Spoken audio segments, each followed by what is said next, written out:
This evening's top stories.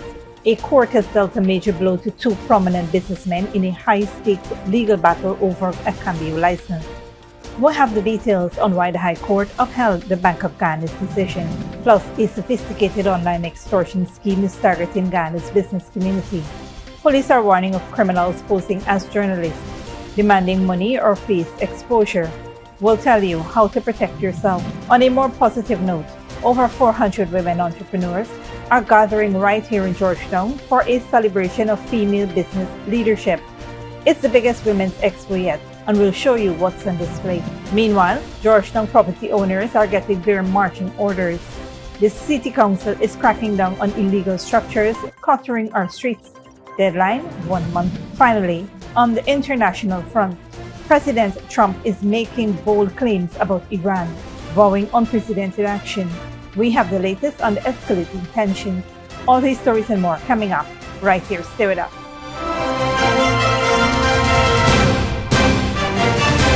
Welcome to this broadcast of Channel 2's Headline News Update for March 6, 2026. I'm Baby Bacchus. Thank you for joining us.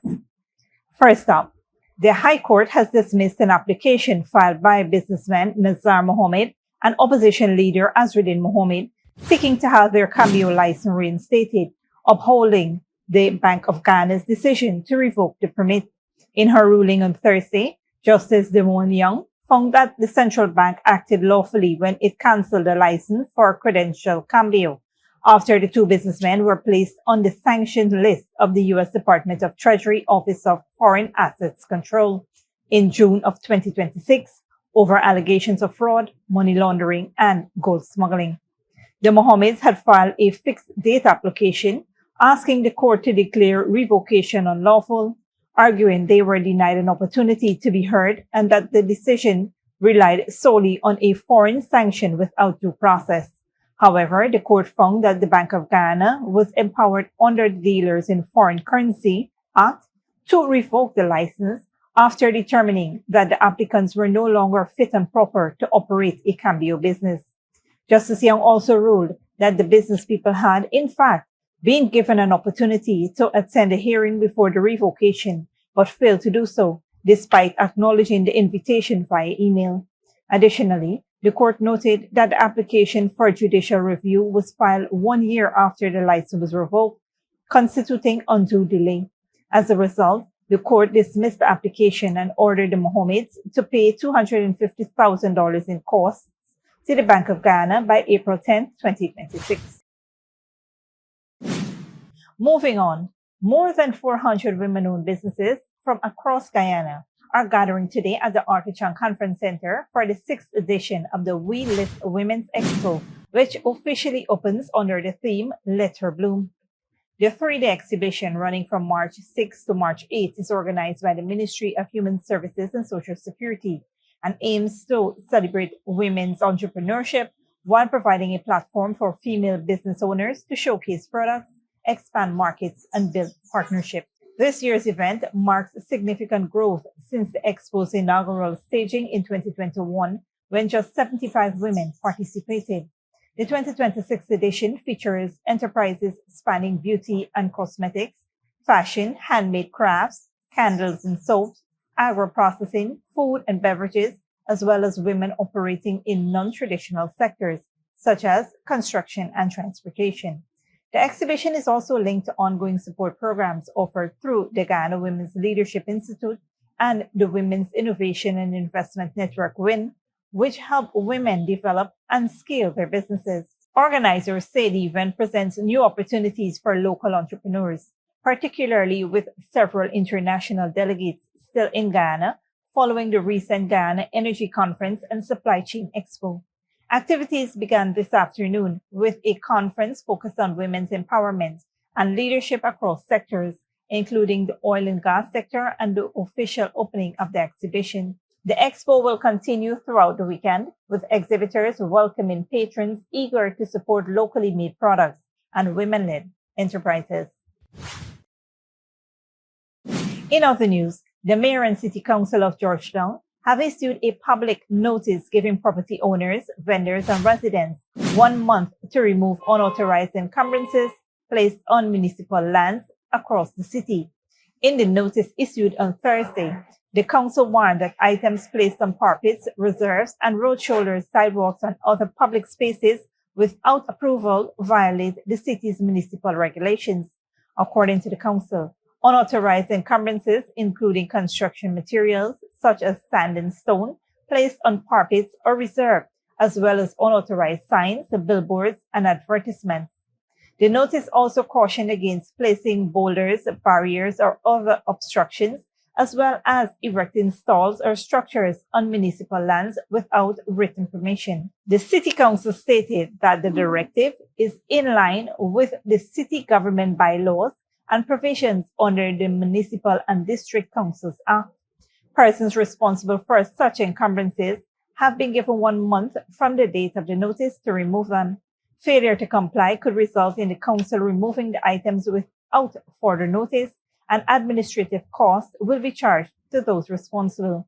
Offenders may also face fines or other legal action under the municipal bylaws. The move comes amid ongoing efforts by the Ministry of Public Works to clear roadways and public spaces across the city as part of a broader measure to improve traffic flow and public safety. Stick around when we return. Buxton vendors to be relocated as East Coast Road expansion moves forward, and police warns business community about online extortion scheme.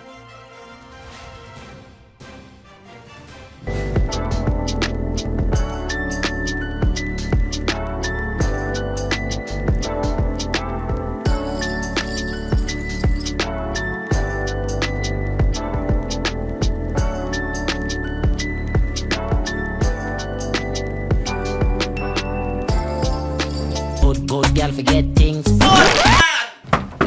What's the problem, Granny? I want money for borrow for do a surgery. I was dancing and I fall and fracture my hip. If you need some quick money, you should check Lender's Jewelry and Pawn Shop. Lender's Jewelry and Pawn Shop, Lot 238 South Road Border, Georgetown. Get jewelry made to order in just 72 hours. We also accept vehicles. Lender's, best rates, longest payback period. Boys, I get through. Plus, I could dance again. Lender's Jewelry and Pawn Shop. Welcome back. As Guyana's major road upgrade along the East Coast Demerara corridor advances, 59 vendors operating along the Buxton Railway embankment will soon be relocated to a newly constructed modern tarmac. The Ministry of Public Works confirmed on Thursday that arrangements for the relocation have been finalized following consultations with vendors and Buxton Fowlis Neighborhood Democratic Council and project consultants. During a meeting with stakeholders, Minister of Public Works Bishop One Edgehill assured vendors that none of them would be displaced as a result of the relocation. Instead, they will be accommodated in a newly developed vending area equipped with amenities, including washroom facility and lighting, to improve safety and convenience. The relocation is necessary to clear sections of the railway embankment currently occupied by vendors so construction can continue on the East Coast Demerara Road Expansion Project, one of Guyana's major infrastructure initiatives aimed at reducing congestion and improving road safety for thousands of daily commuters. Works has already begun at the designated site along Buxton Line Top near the NDC office, where contractor China Railway First Group has started clearing land for the new vending tarmac. Officials say further engagement with vendors will be held as the project progresses to ensure a smooth transition with minimal disruption of their livelihoods. On a different note, the Guyana Police Force has issued a public advisory warning business owners and members of the public about an emerging online extortion scheme targeting individuals and companies. According to police, several persons have reported receiving emails from individuals claiming to be conducting investigative reporting into alleged drug trafficking networks in Guyana. The messages reportedly accused recipients of being linked to narcotics operations and requesting statements or responses to the allegations. Police said in some cases, follow-up communications demand money or restitution proposals in exchange for halting the publication of the alleged findings. Authorities stressed that such actions amount to criminal offenses, including attempted extortion, obtaining money by false pretense, and cyber-related crimes. The police are advising the public not to respond to or make any payments to individuals making these demands. Anyone who receives similar emails is urged to report the matter to the nearest police station or the Criminal Investigation Department and provide copies of the correspondence. The police says they are monitoring the situation and are urging the public to remain vigilant. Don't go away after the break. Trump fires Homeland Security head Kristi Noem, names Mulling as replacement, and Kenya drought. More than 3 million suffer with a hunger crisis.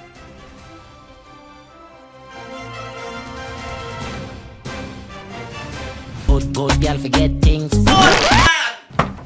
What's the problem, Granny? I want money for borrow for those surgery. I was dancing and I fall and fracture my hip. If you need some quick money, you should check Lender's Jewelry and Pawn Shop. Lender's Jewelry and Pawn Shop, lot 238 South Road Border, Georgetown. Get jewelry made to order in just 72 hours. We also accept vehicles. Lenders, best rates, longest payback period. Boys, I get through. Plus, I could dance again. Lender's Jewelry and Pawn Shop.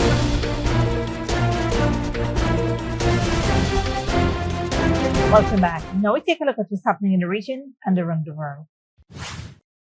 Good evening, I'm Dominic Gittins. Tonight, Jamaica ends its government hiring program for Cuban doctors after talks with Havana stalled.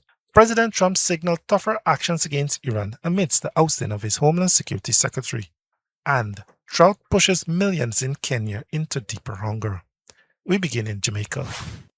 Jamaica will end its government-to-government arrangement for Cuban medical professionals after failing to reach new terms with Havana following the expiration of the last cooperation agreement in 2023. Officials say Cuban doctors may now be hired individually under local labor laws to maintain services. The move comes amid international scrutiny of Cuba's medical missions following decades of healthcare collaboration between the two countries. President Donald Trump says he aims to take unprecedented actions against Iran and will help decide who leads the country next. That's as Defense Secretary Pete Hegseth say U.S. forces will ramp up actions in the coming days. Al Jazeera's John Hendren reports. From the White House, the U.S. president describes Iranian forces as depleted, demoralized, all but defeated. Missiles are gone, launches are gone. They're calling, they're saying, how do we make a deal? I said, you're being a little bit late. From the U.S. Central Command in Florida, the defense secretary describes a U.S. military that is ramping up, not down. We have only just begun to fight. If you think you've seen something, just wait. Ending with this warning. The amount of firepower over Iran and over Tehran is about to surge dramatically. Admiral Brad Cooper, head of the U.S. Central Command, said American B-2 bombers had struck within the past few hours and said a ship carrying drones was struck in the hour before the briefing. U.S. combat power is building as Iranian combat power declines. As the U.S. insists it can continue at the current pace indefinitely, some here fear the next step might be American boots on the ground. But President Trump's suggestion that the war would be wrapped up within weeks suggests the U.S. is content bombing Iranians from the air. The U.S. contention that American warfare will be overwhelming and short confronts an old military saying, no battle plan survives contact with the enemy unscathed. John Hendren, Al Jazeera, Washington. Kristi Noem is out as President Trump Homeland Security Secretary, the first member of his second-term cabinet to be ousted by the president. Noem had a controversial tenure leading DHS, the large federal agency that oversees border security, deportation, and disaster response. Al Jazeera's Heidi Zu-Castro reports. Kristi Noem was on stage in Tennessee when President Trump announced her firing over social media, writing that Noem will be moving to be special envoy for the Shield of the Americas, our new security initiative in the Western Hemisphere. More details on the newly created position, Trump said, would be coming this weekend. On X, Noem responded saying she looked forward to dismantling cartels and building on earlier accomplishments like securing the border. While leading DHS, Noem traveled the world touting Trump's immigration policies, including a visit to an El Salvador prison where she used prisoners as props. She extolled the president in public, and he seemed happy to keep her in the spotlight. I'm Kristi Noem. From the cowboys who tamed the West Until this $220 million ad campaign starring and overseen by Noem. Earlier this week, Noem took heated questions from Republicans about whether Trump approved the cost. And one thing, Senator, I think would be helpful to know is how effective that communications has been. That well, they overwhelmingly were effective in your name recognition. I personally just, to me, it puts the president in a terribly awkward spot. Trump reportedly says he did not approve the cost. As DHS Secretary, Noem also oversaw the brutal immigration crackdown in Minneapolis, in which federal agents killed 2 American citizens. And she was criticized for allegedly slowing the arrival of federal help to deadly flooding in Texas. As for her successor to lead DHS, Trump has selected the Republican Senator Mark Wayne Mullen. Republicans lined up to congratulate him on Thursday, and a few Democrats said he was at least an improvement. Kristi Noem is gone. Good riddance. She was a disaster. And Mullen will need Senate approval to be confirmed and will likely secure it in the Republican-controlled Congress. Heidi Jo Castro, Al Jazeera, Washington. Drought has pushed Kenya deep into a hunger crisis. More than 3 million people don't have enough to eat. Over 8,000 children are malnourished as families struggle to feed themselves. Al Jazeera's Catherine Soy reports. Every time there's a drought in Turkana, families turn to wild fruits and berries to survive. But now the dry spells are coming more often and lasting longer. Akal Loyet says she's not had a proper meal in 2 weeks.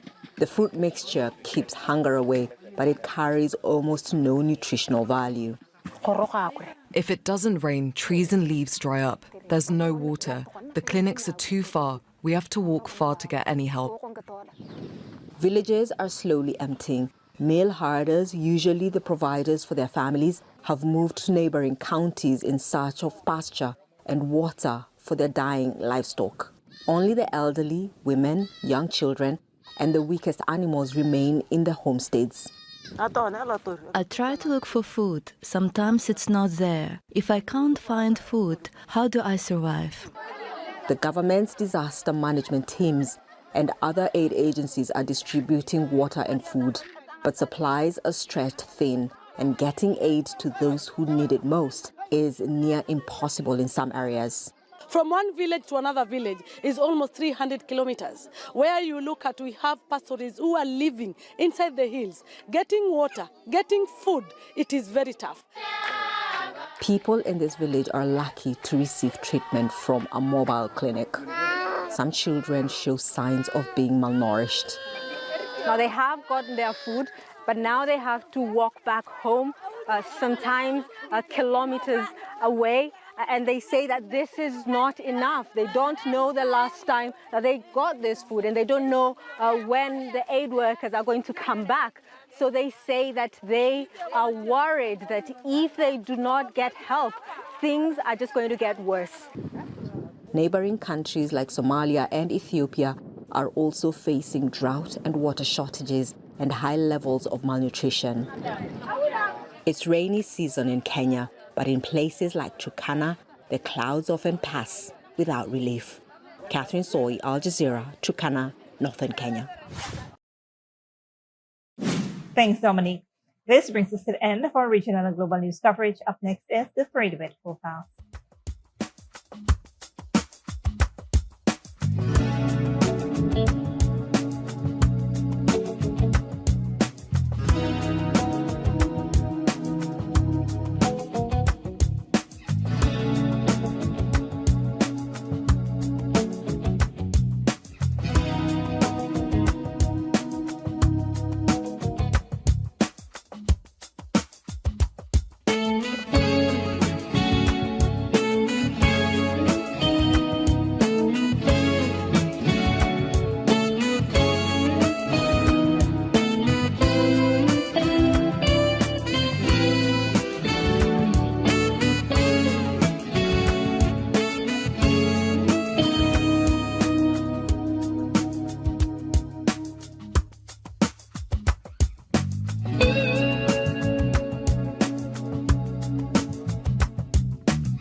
And that's it to the headline news for this Friday evening.